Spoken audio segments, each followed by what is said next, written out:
This is Norm with Spalding, Barebones Broadcasting Radio. I got my shirt on. I have to tell you an event. I eat at a wonderful, wonderful restaurant.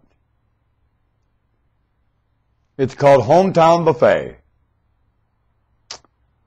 Folks, I'm sorry, I could do so many documentaries and you don't know the wonderful experiences I've had there, and it's gotten into drama over the years. It's very much like home. You know how much drama lives at home? The food is beyond, because look, it's my mom's type of food. How I was raised, that food. And I can mix it up every day. I make a different meal out of it every day. It is astounding what you can do eating every day at the Hometown Buffet and not get tired of the food. You get tired of your mother's food and they'll tell me it's not repeated at home. Those recipes go around, around, around, around, around. You eat it, shut your mouth and enjoy it, right? Hometown Buffet. And you do eat it. You do shut your mouth and you enjoy it. Mm-hmm. And once in a while you get a little treat. It's like home. It's very much like home, Hometown Buffet. Vividly. Verbatim. The help. A lot like your siblings. Oh, yeah. Same kind of... Yeah. Really astounding. I've gotten acquainted with a few. They fired a manager, been there 17 years, and closed restaurants. They're suffering financial stress like everyone. Astounding. Ever see what goes on in a home sometimes, trying to make it more efficient? Poor grandma. Well, that happens at Hometown Buffet, too. They sure took care of grandma. Nevertheless, we've got to make it work. Yeah, well, how about grandma? Well, grandmas come in there, and a lot of what I came to, not so much about the restaurant and how they manage it or how the food or anything. The crowd it draws. It's probably one of the most enjoyable appetites, if you have an appetite for human beings. The crowd that goes to Hometown Buffet is beyond me. I mean, every walk of life and all the walks and all the maturities, and that's like eating at the White House cafeteria. Really. So it's like the greatest church social you ever went to. It's the bar scenes in Star Wars. It's Spock and Kirk drinking Romulan wine. It is staggering. It is military plotting, and it is childhood. Everything beyond belief. And the humans are staggering. Now, I have conversations with strangers there.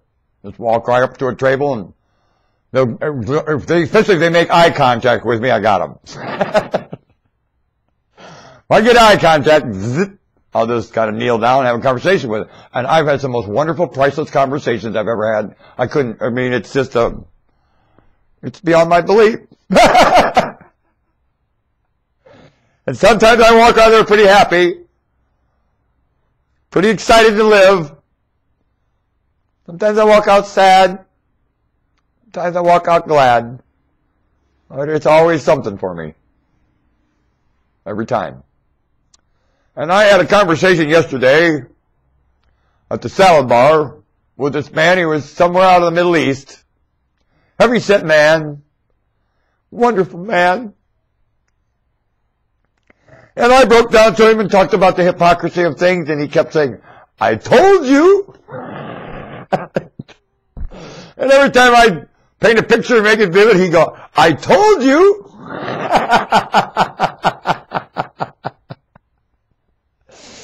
The little gestures and ways they express things in different places of the world and how they come in. That man was so awesome. I could have hugged him. I have him in the men's room. I like to be the valet in the men's room there. They need one, that's for sure. And I could also be the doorman. Wear white tux and welcome people to the door. They won't hire me either place. I know it's age discrimination at Hometown Buffet, that's for sure. Nevertheless, I tell you, you have an appetite for human beings as well as food. You walk out of there very well fed. And I do. And yesterday I had that experience, and that's not an ad for Hometown Buffet. I'm reminding you of an experience that I told the lady, I said, I don't want to tell them too many. Oh, no, there's an old man at the door. A lot of elderly people go there. And I said, I don't want to tell too many people about this. I'll never get in. He said, exactly. I said, the line will form here in hell. I'll never get in. So if it does, after I give this on YouTube, you will always get me in the back door. Thank you very much. I'll go in the stage door. Thank you. Because it could fill up, and I don't know if you'll ever get in. Sometimes you wait too long in line and people walk up and walk away. Too long in line. It's a nice, wonderful place. It's too long in line. Sometimes you have to wait to be seated because they need two. And if you knew where they rent from the property owner, I tell you, you can't imagine how the company is disrespected where it rents. Hometown Buffet is not getting the respect it deserves. Not at all. If you rent to them a building, I'm sure you're failing that corporation. Big time. I know this property owner certainly is. Don't you see stuff like this all over? Nobody ever says a word. Why? Priceless. I told you! He said, I told you! I had to share that with you because I was just roaring in my mind. The man touched me, I could have fallen on the floor. Really, just wonderful. Keep it up, folks. Keep your sense of humor. I love overhearing it. It's my therapy, and I need all the therapy I can get. All the therapy I can get. I need it. I do. You know, I'm a troubled, red-fannied man. And I ain't no Osama. And neither was he. The problem was Osama bin Laden? He wasn't. That's kind of the saddest part about Osama bin Laden. You never got to see him. You got to see him troubled so bad he lost it. Just like he was like that American soldier that went in and did all that stuff. No different. Not one bit different. Are you aware of that? Both of them soldiers breaking down, doing the dumbest things. Couldn't get them to do it if you tried. If they were backed up enough and the planet had any kind of decent remarks, you couldn't get people to behave like that if you tried. I mean it. You couldn't beat them into it, extort them into it, nothing.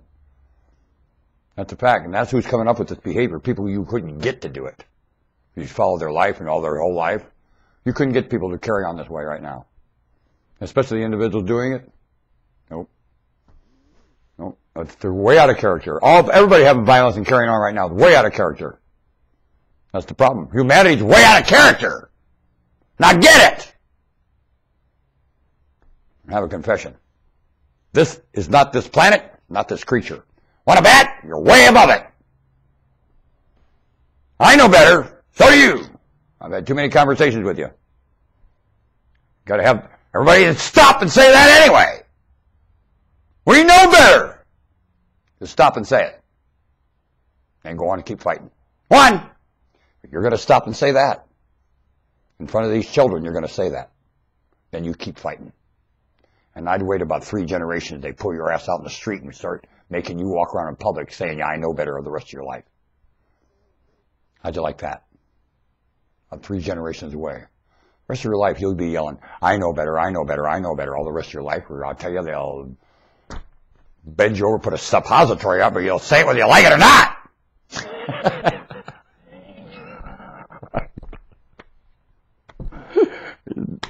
The way I've been raised, I'm telling you, it's the way I've been raised.